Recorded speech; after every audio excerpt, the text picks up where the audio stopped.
বেদব্যাসৰ দ্বাৰা ৰচনা কৰা মহাভাৰতত কৰ্ণৰ কেৰেক্টাৰটো অতি গুৰুত্বপূৰ্ণ আছিল। কৰ্ণ এজন দেৱতাৰ পুত্ৰ হৈও সমাজৰ দ্বাৰা যথেষ্ট আলৈ আথানি হৈছিল। যদিও কৰ্ণ এজন মহান যোদ্ধাৰো আছিল, তেওঁ বাৰু মহাভাৰতৰ যুদ্ধখন ৰখাব পাৰিলেহেঁতেন নেকি? যদি পাৰিলেহেঁতেন কেনেকৈ? ইমান মহান যোদ্ধাৰো হৈও এই যুদ্ধত কৰ্ণৰ ইমান কৰুণ মৃত্যু কেনেকৈ হ'ল বাৰু? আজিৰ এই ভিডিঅ'টোত ইয়াৰ বিষয়ে আলোচনা কৰিম, গতিকে ভিডিঅ'টো শেষলৈকে চাই থাকক। আপোনালোকৰ বহুতেই জানে চাগে কৰ্ণৰ জন্ম কুন্তীয়ে পোৱা এটা বৰদানৰ পৰাহে হৈছিল। যেতিয়া কুন্তী কুমাৰী অৱস্থাত আছিল, তেতিয়া দুৰ্বাসা নামৰ এজন ঋষিয়ে তেওঁক এটা বৰদান দিছিল যে তেওঁ যিকোনো দেৱতাকে স্মৰণ কৰি পুত্ৰ সন্তান লাভ কৰিব পাৰিব। কুন্তীয়ে বৰদানটোৰ প্ৰমাণ চাবলৈ এদিন সূৰ্য দেৱতাক স্মৰণ কৰিলে। তেতিয়া সূৰ্য দেৱতা আৱিৰ্ভাৱ হৈ কুন্তীক এটা পুত্ৰ সন্তান দিলে। যিহেতুকে সেই সময়ত কুন্তী অবিবাহিতা আছিল, সেই গতিকেই এই সন্তানটোৰ কথা সমাজত ওলালে বদনাম হ'ব বুলিয়ে তেওঁ এই সন্তানটোক গংগা নদীত উটুৱাই দিলে। তাৰপিছত কৰ্ণক ভীষ্মৰ ৰথৰ সাৰথি অধিৰথ আৰু তেওঁৰ পত্নী ৰাধায়ে তুলি আনি লালন পালন কৰিলে। এতিয়া মহাভাৰতৰ যুদ্ধখনৰ সকলোতকৈ ডাঙৰ প্ৰশ্ন হ'ল যে কৰ্ণই বাৰু এই যুদ্ধখন ৰখাব পাৰিলেহেঁতেন নে? এই যুদ্ধখন কৰ্ণই ৰখাব পাৰিলেহেঁতেন যদিহে কৰ্ণই নিজৰ পৰিচয় সকলোৰে আগত দি দিলে হয়। কিন্তু কৰ্ণই নিজৰ পৰিচয়টো বেলেগৰ আগত তেতিয়ালৈ দিব পৰা নাছিল যেতিয়ালৈ তেওঁৰ জন্মদাত্ৰী মাতৃয়ে কৰ্ণ তেওঁৰে পুত্ৰ বুলি বেলেগৰ আগত নকয়।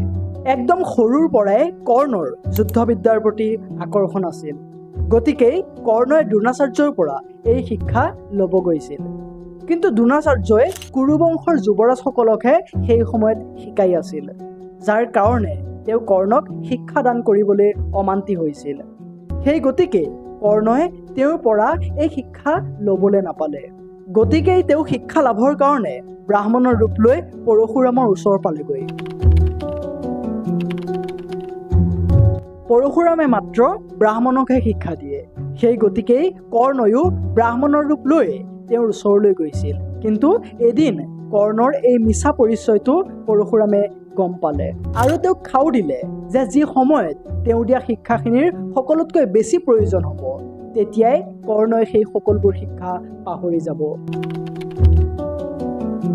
পৰশুৰামৰ পৰা শিক্ষা লাভ কৰি অহাৰ পিছত কৰ্ণই এদিন শব্দভেদী বাণৰ অনুশীলন কৰি আছিল। তেতিয়া ভুলবশতঃ কৰ্ণৰ এপাত ধনুকাৰে এজনী গাই গৰুক বধ কৰিলে। সেই গাইজনীৰ গৰাকী এজন ব্ৰাহ্মণ আছিল। তেওঁ কৰ্ণক খাও দিলে যে যেনেকৈ তেওঁ এজনী অসহায় গাই গৰুক মাৰিলে, তেনেকৈয়ে এসময়ত অসহায় অৱস্থাতে তেওঁৰো মৃত্যু হ'ব। আমি সকলোৱে জানো যে কৰ্ণ দানবীৰ আছিল আৰু অৰ্জুনৰ পিতৃ আছিল ইন্দ্ৰ দেৱতা।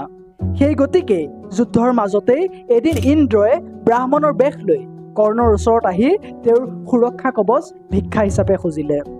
কৰ্ণই যদিও গম পাইছিল যে এয়া ইন্দ্ৰদেৱে ব্ৰাহ্মণৰ ৰূপত আহিছে, তথাপিও তেওঁ নিজৰ সুৰক্ষা কৱচ ব্ৰাহ্মণৰূপী ইন্দ্ৰক দান হিচাপে দি দিলে।